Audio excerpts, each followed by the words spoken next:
일본이 겪은 고령화, 한국이 배우지 못한 교훈. 한국이 지금 가고 있는 길, 사실 일본은 이미 20년 전에 걸어갔습니다.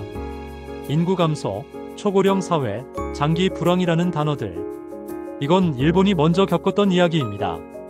문제는 일본의 교훈이 분명히 있었는데 한국은 그걸 보면서도 똑같은 실수를 반복하고 있다는 겁니다.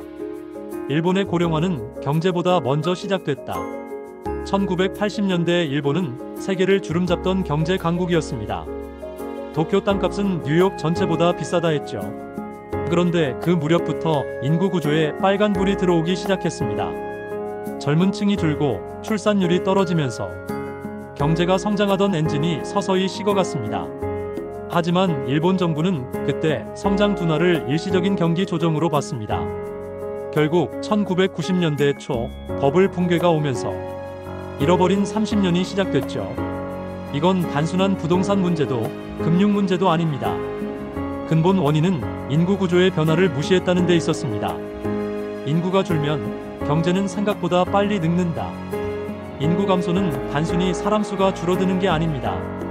노동력, 소비력, 투자 심리, 모든 게 함께 줄어듭니다. 이건 경제의 근육이 약해지는 것과 같습니다. 일본은 인구가 줄기 시작한 뒤 20년 만에 부동산, 소비, 주식, 임금이 모두 정체됐습니다. 그런데 한국이 지금 정확히 같은 흐름을 보이고 있죠. 출산율은 OECD 꼴찌, 고령화 속도는 일본보다 2배 빠릅니다.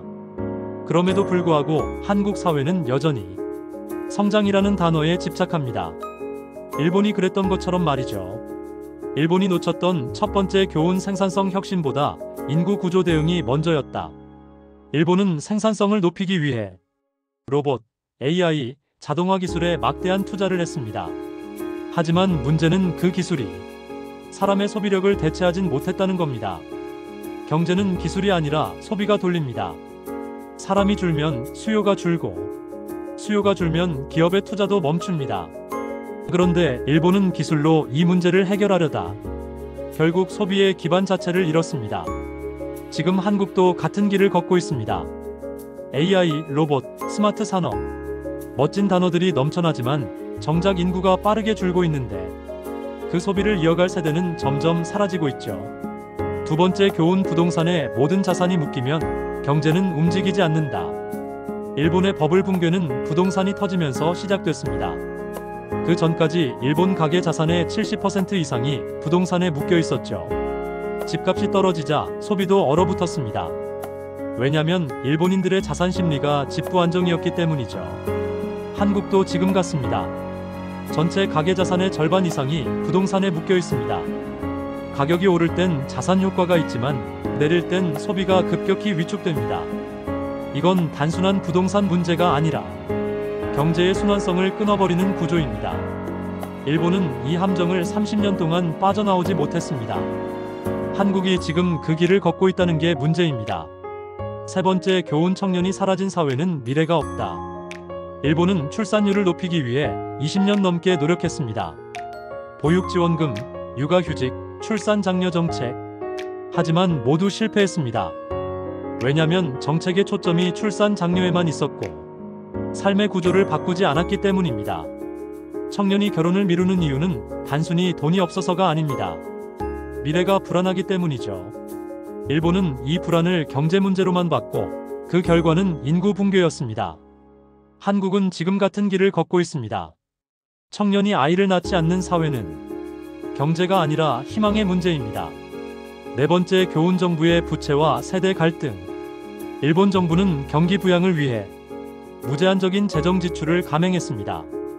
국가 부채는 GDP의 260%를 넘겼습니다. 하지만 효과는 거의 없었죠. 왜냐면 노년층을 중심으로 한 지출이었기 때문입니다.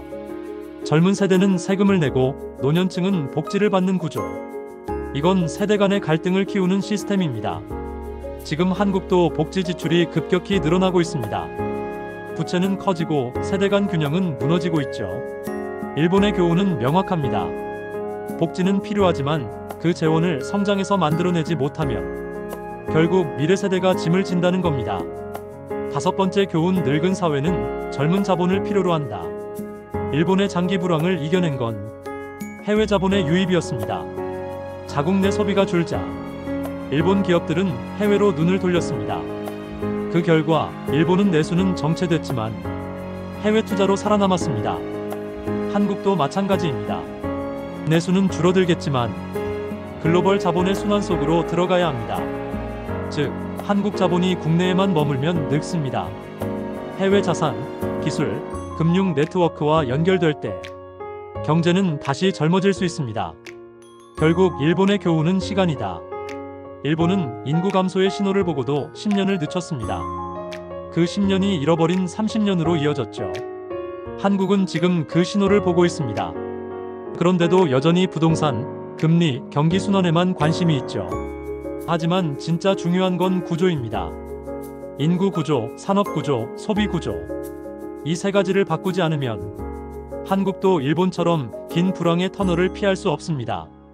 그럼 한국이 지금 해야 할 일은 고령화 산업을 기회로 봐야 한다. 의료, 요양, 실버테크, 헬스케어 산업은 앞으로 10년간 성장률이 가장 높은 분야입니다. 세대 간 자본의 이동이 필요하다. 노년층의 자산이 소비와 투자로 순환해야 경제가 돌아갑니다. 청년층의 미래에 투자해야 한다. 주거, 일자리, 교육이 안정되어야 인구가 유지됩니다. 기술 중심의 내수 구조를 만들어야 한다. 일본처럼 수출 의존형 구조에만 기대면 내수는 말라갑니다. 정리하자면 일본의 실패는 경제가 아니라 시간 관리의 실패였습니다. 신호를 보고도 행동이 늦었던 거죠. 한국은 지금 일본의 과거를 실시간으로 복습하고 있습니다. 하지만 다행인 건 우리는 그 결과를 이미 알고 있다는 겁니다. 그렇다면 지금이 마지막 기회입니다. 고령화는 피할 수 없습니다. 하지만 방향을 바꿀 수는 있습니다. 위기가 아니라 준비된 세대의 기회로 바꾸는 것. 그게 일본이 남긴 진짜 교훈입니다.